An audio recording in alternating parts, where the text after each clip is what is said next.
There is a psalm that most churches quietly skip. It doesn't appear in the standard lectionary. It's not read on Sunday mornings. It's the one where the psalmist picks up Babylon's infants and dashes them against rocks, and calls the man who does it blessed.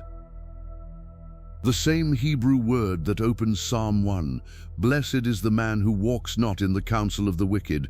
Here it's, blessed is the one who seizes your infants and destroys them. The church knows this psalm exists, they just don't read it aloud.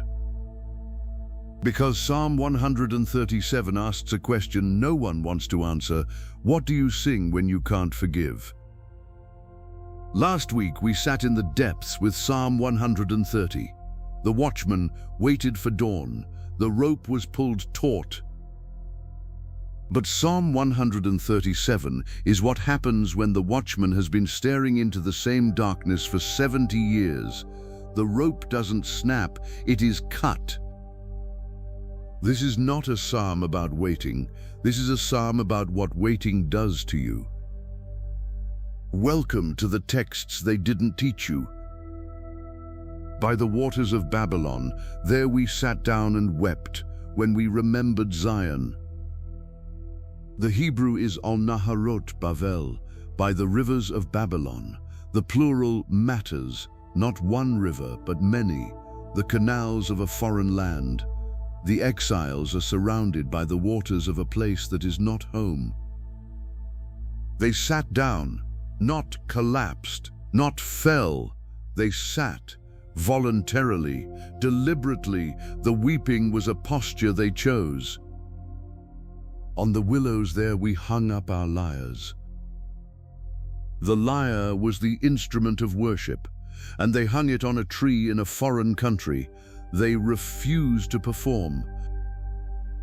For there our captors required of us songs, and our tormentors mirth, saying, sing us one of the songs of Zion. The Babylonians wanted to watch them perform their own devotion as a spectacle. How shall we sing the Lord's song in a foreign land? This brings us to the word at the heart of the psalm, Zakar. In English, remember, but Zakar is not passive, it is not nostalgia. In Hebrew, to remember is to act. When God remembers Noah in Genesis 8:1, the waters recede. When God remembers his covenant with Abraham, he moves. If I forget you, O Jerusalem, let my right hand forget its skill. Let my tongue stick to the roof of my mouth, if I do not remember you. The psalmist is binding himself to an active, painful duty of memory. May I never make music again if I stop carrying this wound. May I never sing again if I learn to be happy here. Zakar is the refusal to let time heal a wound that should never heal. And then we arrive at the verses the church cannot read aloud. O daughter of Babylon, doomed to be destroyed, blessed shall be he who repays you with what you have done to us. Blessed shall be he who takes your little ones and dashes them against the rock. The Hebrew word for blessed is Ashrei. It is the exact same word that opens the entire book of Psalms. Psalm 1:1, blessed is the man who walks not in the counsel of the wicked. Blessed is the one who destroys your infants. Same word, same grammar. The English reader hears this and is horrified, and you should be, but the horror is the point. The psalmist is not commanding violence, he is confessing it. He is naming what exile has done to his soul. After 70 years, something inside him has broken. The blessing on the baby killer is not a command from God. It is a confession from a man. This is what trauma does. Now comes the trap. His psalm is a song about refusing to sing, but it was written down. It was placed in the hymn book of the Second Temple.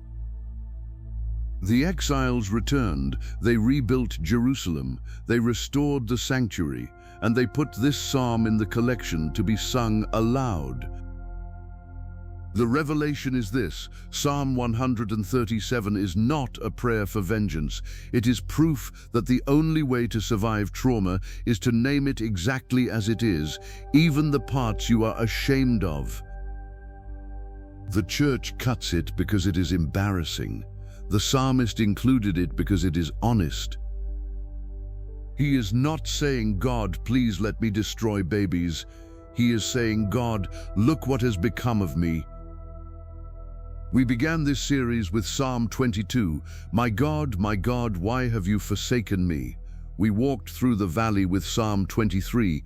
We watched David beg for destruction in Psalm 51. We waited in the depths with Psalm 130. And now we sit by the rivers of Babylon and ask, what do you sing when you can't forgive? Psalm 137 has no answer. It doesn't resolve. It just names the wound, and that is the most honest thing a prayer can do. If I forget you, O Jerusalem. Psalm 137 ends with a curse, but it also ends with the refusal to forget.